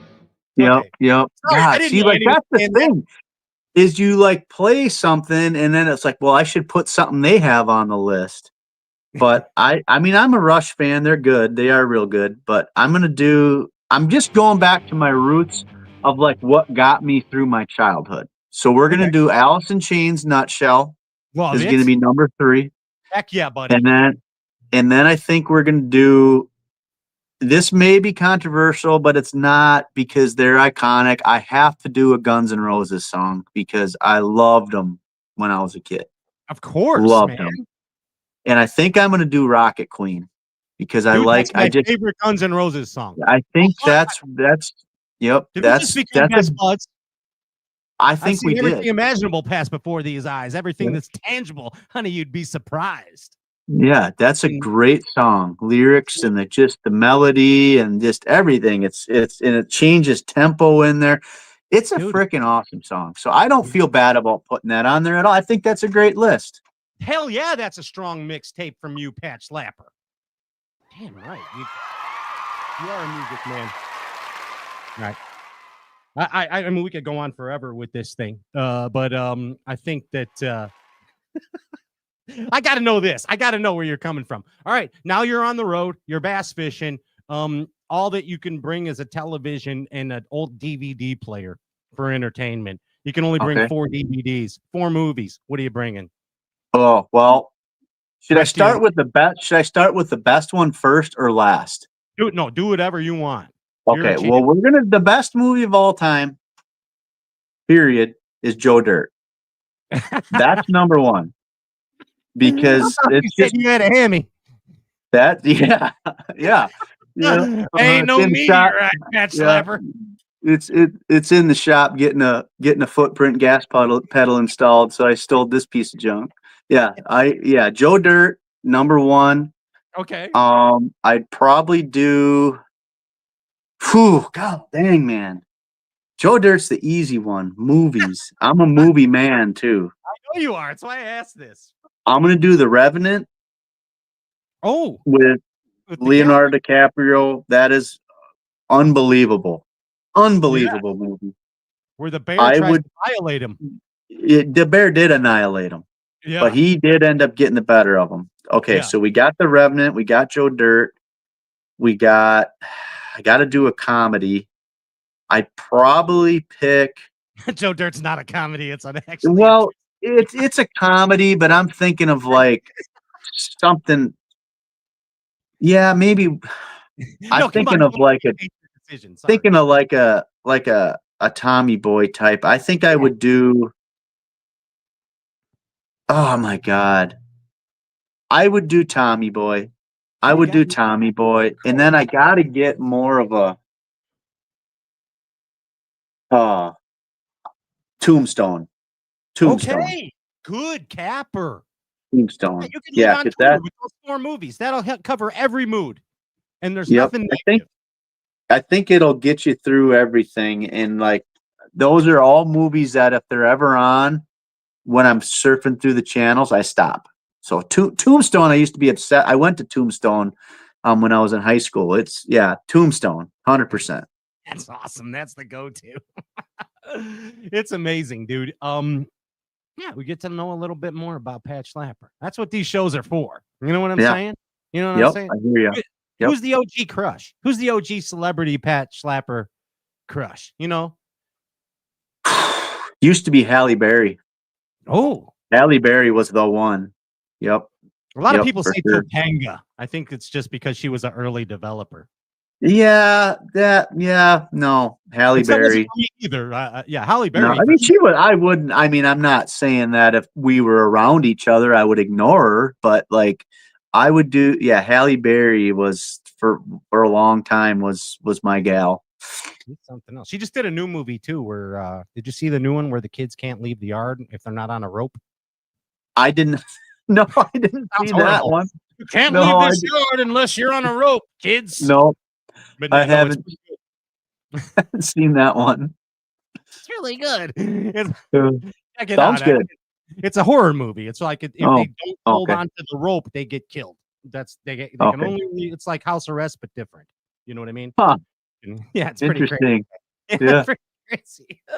Pat, I mean, sure, as you said earlier, it's a surreal experience. And bass fishing history is now a better place because you were in the Hall of Champions. I got to tell you, and I mean that sincerely. You can tell a Derber, and you are definitely cut out for tournament bass fishing, dude. You are. Yeah, I love doing it. It's definitely the thing I'm most passionate about in life, and super proud to have that trophy and like be be recognized as an Elite Series champion. I mean, it sounds weird to say that, and I honestly don't think it's 100% sunk in yet for me, but I just feel like when you get one of them trophies, you just get that little extra level of respect or recognition from your competitors and just kind of from everybody. So I know I always looked at people who had won differently, just You because 100 of I course know you how did. hard it is. I know how hard it is to win. So you would just, when someone won a tournament, you're just like, holy cow. And believe me, they're looking at you now because of the tournament you just won. Okay. They're looking, I mean, a grinder derb, for lack of a better term, you freaking came out and smashed people doing that. That's admirable. That's an admirable win, dude. Come on. Yeah, I think so too. I mean, I think fishing that way in the era we're in, where people have gotten so used to seeing us catch fish the ways we've been catching them the last few years, and just which I love fishing always. I told you that, but like to go out, catch them flipping, catch them on a buzz bait, looking at the bank, paying attention to details that you hear and you feel and you see, Yes. fishing very instinctually. I think it was really good for the sport right now to Damn right it was. just see that type of tournament. And not only, I mean, frickin' Koya caught him. And Taku caught him, top He would 10. say, no, Pat, no electronics. He would tell Yeah. me in the tagline, no electronics. He would Yeah. make sure I knew he was not using his forward-facing sonar. Yeah. And that should, yeah. And, and then also, now, people aren't, they can't talk about that now, and that's all they can do because Koya almost won, Taku top 10. I mean, it was fun to be involved in that tournament and to win it and just feel, dude, my whole feed and wherever I'm at, every company right now is talking about buzz baits. Yeah, It's just getting black. It's cool. It's cool. They're all talking about, we got gold blades and we got, man, you should hear the noise of ours. And like, so it's good. Everybody's like, oh, nobody's selling spinnerbaits and crankbaits and buzzbaits because all we're selling is jig heads and minnows. Here you go. You can't get one of those buzzbaits anywhere. I mean, you can't get the blue sapphire chunks. I mean, come on, dude. The Do It molds getting sold out. Come on, let's go. Yeah, it's awesome to like see, you work for these companies, and which, I wasn't sponsored by Brazalo. I mean, we're working something out now, but like you never, it's hard to like know the impact that you make. Like, do you actually move product for them? Are you doing what you should do? And like this event, I know that I did my job because I know that Brazalo, them guys are just so happy and excited. And like, I mean, it made an impact on their lives with what I did. And the same with Do It Molds. I mean, it impacted the company. Big Bite, I feel like I did a good job for them. I mean, St. Croix for sure. So to see that Shields everybody. Oh yeah, absolutely. And to know, like, when they call you and tell you that how happy they are, and that means a lot to me, because there's a lot of times where if you finish in 80th place, it's like, well, crap, I didn't do much for the people that are helping me. So to get that chance to really showcase the brands and be honest about it, and like really just freaking give the whole fishing world a shot in the arm with that kind of tournament was awesome. A kick in the plums. There it is. Yep. Right there. You're a champion. You got a lot of responsibilities. There's weight on your shoulder. There's a target on your back now. So with that being said, I got to ask you, it's a weird time in bass fishing. It's an odd time in bass fishing. What is your wish, Pat Schlapper, for the future of this sport? What is your wish for the future of this sport we love so much? I just wish that we could all get on relatively on the same page and have the same goal and stop fighting amongst ourselves. That's all I want. Is like the bottom line is we're trying to catch fish. We're not changing the world. We're trying to catch fish and help the companies that help us and educate people. It doesn't do any good to rip on somebody for fishing the way that they're fishing. If a tournament's won one way versus another way, that person shouldn't get looked down upon. So that's all I wish. And I'm not saying maybe there needs to be change in some of the stuff that's the technology or whatever, but overall, we just need to get back to having fun and being good competitors, but being good people and realizing what we get to do for a living. 100%. So, Thank you. That's all I want. That's all I want. I mean, golden rule, man. The golden rule of bassing. Treat everybody like you want to be treated yourself. And everyone needs to remember, Pat, like we're here because we love a fish. Like you and I would not know each other. We wouldn't be buds. I mean, that the common denominator, everyone is so different in this game, yet the common denominator is this fish. And people need to remember that. And just leave the bullshit alone. Yeah, that's all it is. It's like, you know, we can't like a lot of people now, they just want to point the finger at everything else except for themselves. And a lot of times that's what it comes down to is that person needs to change. Not everybody else around them needs to change. So self-awareness is a big deal. Yeah, that's just how I feel. And I'm the type of person where, I mean, I respect everyone's opinion, but I also expect them to respect everybody's opinion too, regardless of what it is. So, and then settle it in the parking lot. All right. If there's a problem, not on the keyboard, like you said, come on, let's go. Yep. Let's go. Mm-hmm. I don't know. That's where we're from. That part of the world, Pat. I agree. Let's give some stuff away. What do you think? Let's give some stuff away. Let's give the Pat Schlapper championship pack away. What do you do? What do you say? Yeah, let's do it. Let's do it. So do you want like a drum roll? Do you want a fanfare for the prize giveaway? What's your poison? I guess I don't know what the standard is. I mean, are you going to say the name? I don't know who it is. No. Where Andy's going to text you the name of your championship prize pack winner.